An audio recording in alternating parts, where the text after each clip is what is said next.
Perkenalkan, saya Paula. Saya Lexi. Kami dari kelompok 3. Pada saat ini kami akan mereview ekspor perikanan yang ada di Indonesia. Nah, seperti yang kita tahu, kalau negara kita ini adalah negara maritim yang pasti banyak lautannya dan menghasilkan banyak perikanan di negara kita ini. Nah, perikanan tersebut pun juga bisa menambah penghasilan negara dengan cara diekspor ke berbagai negara.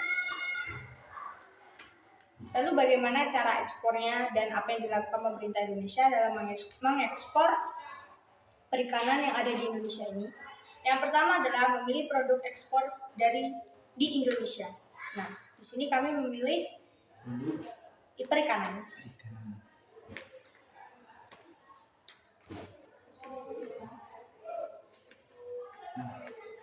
Nah, ketersediaan ikan yang ada di Indonesia meningkat karena masyarakat pintar dalam membudidayakan ikan dengan cara mengembangbiakan anak ikan atau juga hanya mengambil sebagian. Tentu saja kalau ikan kan makanan yang sehat kan. Nah, itu banyak mengandung kayak omega 3, terus baik buat tubuh lah, intinya itu buat kesehatan manfaatnya terutama. Terus yang ketiga, ketersediaan produk ini, maksudnya ketersediaan perikanan di Indonesia sekarang ini kayak mana?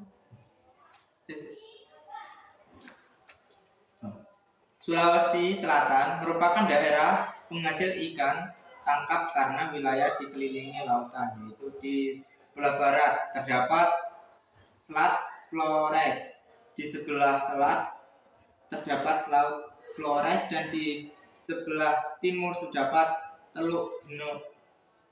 Perairan di sekitar Sulawesi Selatan dihuni ikan yang tidak hanya memenuhi kebutuhan lokal, melainkan juga ekspor yang berperan dalam meningkatkan devisa negara di luar sektor non-migas. Salah satu jenis ikan yang menjadi andalan Sulawesi Selatan adalah ikan tuna. Di Sulawesi Selatan, nelayan dapat menangkap ikan sebanyak 11 ton per hari. Kan kamu tadi udah kasih tahu kan ya, terus daerah juga yang kebanyakan dari Sulawesi. Ya. Nah, negara tujuan ekspornya itu kemana? Jadi negara tujuan ekspornya itu di Jepang, karena harga ikan yang ada di Jepang itu mahal. Jadi Indonesia itu mempunyai keuntungan yang lebih tinggi.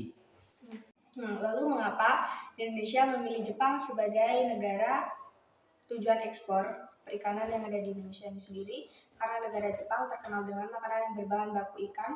Jadi Indonesia melakukan banyak ekspor ikan di Jepang. Perusahaan Jepang sendiri mengimpor ikan tuna cakalang dari Indonesia untuk diproses menjadi bahan dasar masakan Jepang katsuobushi, yaitu makanan awetan dengan bahan dasar ikan cakalang yang diserut tipis seperti serutan kayu.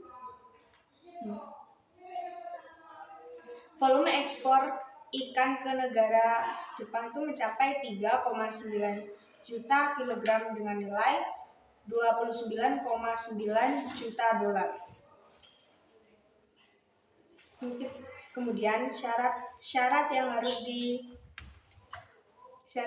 dipenuhi oleh pemerintah Indonesia dalam mengekspor ikan yaitu memiliki surat kelayakan pengolahan SKP untuk menjamin mutu ikan yang diekspor dan sertifikat kesehatan ikan. Jadi surat-surat ini itu diperlukan untuk menjamin kayak mutu dari ikan tersebut, apakah ikan itu layak dikonsumsi atau tidak. Kemudian, kenapa Indonesia banyak mengekspor ikan ke berbagai negara? Karena ikan mengandung banyak asam lemak omega 3 yang sehat yang dapat mengurangi peradangan, membantu melindungi jantung, dan mencegah penyakit kronis lainnya. Selain itu, ikan mengandung vitamin D yang tinggi dan dianggap sebagai salah satu sumber makanan terbaik untuk nutrisi penting ini. PT Perikanan Indonesia atau Persero menggeber ekspor 205 ton ikan cakalang ke negeri Sakura, Jepang pada awal 2023. Sebanyak 8 kontainer ikan cakalang diberangkatkan ke Jepang melalui jalur laut. Nah, itu adalah seberapa besar ikan-ikan yang diekspor ke negara Jepang tersebut. Transaksi yang dilakukan di Indonesia dengan negara Jepang itu sangat beragam. Kayak misalnya ada yang pembayaran di muka, yaitu tunai dengan pesanan, pembayaran langsung kepada eksportir sebelum barang yang dipesan itu dikirim. Kemudian bisa konsiasi, yaitu pengiriman barang ke perantara atau importir yang akan menjual barang tersebut kepada pembeli akhir. Kepemilikan barang tetap milik eksportir sampai barang tersebut terjual. Sekian dari kami, terima kasih.